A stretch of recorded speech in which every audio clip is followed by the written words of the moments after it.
शिवरात्रि ते 300 साल खां पोइ हिकु योग पियो ठहे, सर्वार्थ सिद्धि योग, कार्य सिद्धि योग ऐं शिव योग जेको ठहे पियो, इहो योग तमामु ई दुर्लभ आहे। शिवरात्रि फागुन मास जी कृष्ण पक्ष जी चतुर्दशी जो महाशिवरात्रि 8 मार्च 2024 में आहे, जेके सनातनी हिंदू धर्म जो सभिनि खां वॾो पर्व आहे। इन ॾींहुं पाण भगवान शिव जी आराधना ऐं पूजा कंदा आहियूं। छाजे करे? छोकी माता पार्वती ऐं भगवान शिव जो विवाह जो ॾींहुं आहे। इहो ॾींहुं नेपाल में 5 ॾींहं खां वठी करे इन उत्सव खे मल्हाईंदा आहिनि ऐं पूरा जेके मंदिर आहिनि मंडप जीअं सजाईंदा आहिनि। ऐं ॿियो, शिव पार्वती जो स्वरूप ठही करे हर घर में घुमंदा आहिनि ऐं तमामु धूमधाम सां नेपाल में इहो त्योहार मल्हाईंदा आहिनि। ऐं ॿियो, पंहिंजे पूरे भारत वर्ष में भगवान शिव जा जेके भी भक्त आहिनि मंदिर वेंदा आहिनि, अभिषेक कंदा आहिनि ऐं ॿियो पूरे राति मंत्रोच्चारण भजन कीर्तन हर जगह ते हलंदो आहे।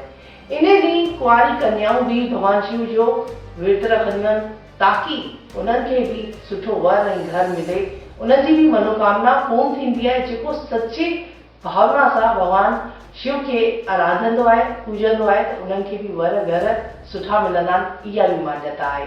ऐं ॿियो भी जेके सुहागनूं आहिनि भगवान शिव खे आराधंदियूं आहिनि कि मुंहिंजे घर में धन संपदा ऐं घर में सुख समृद्धि हुजे।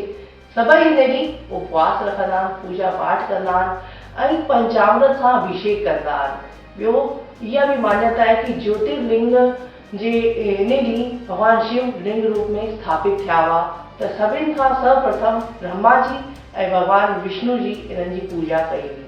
ऐं ॿियो, इहा भी मान्यता आहे हिंदू पुराण में कि इन ॾींहुं ब्रह्मा जी इन्हनि खे रौद्र रूप में धारण कयो हो कि इहे रौद्र रूप में प्रकट थिया हुआ।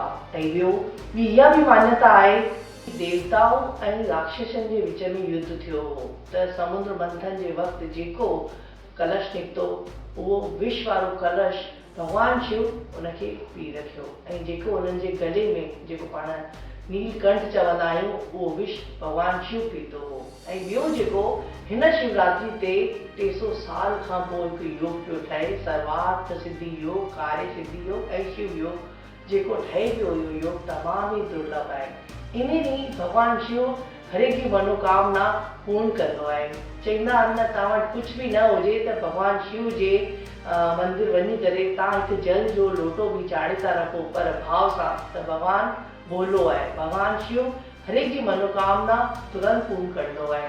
इन ॾींहुं सभु माताऊं भेनरूं ऐं सभु सनातनी हिंदू धर्म वारा ॾाढे ई मौज सां ख़ुशियुनि सां भगवान शिव जो जप तप कंदा आहिनि। इन ॾींहुं सभु ओम नमः शिवाय जो भी जाप ऐं ॿियो उपवास रखंदा आहिनि ऐं भगवान शिव खे ध्याईंदा आहिनि, त हर एक जी मनोकामना पूर्ण थिए।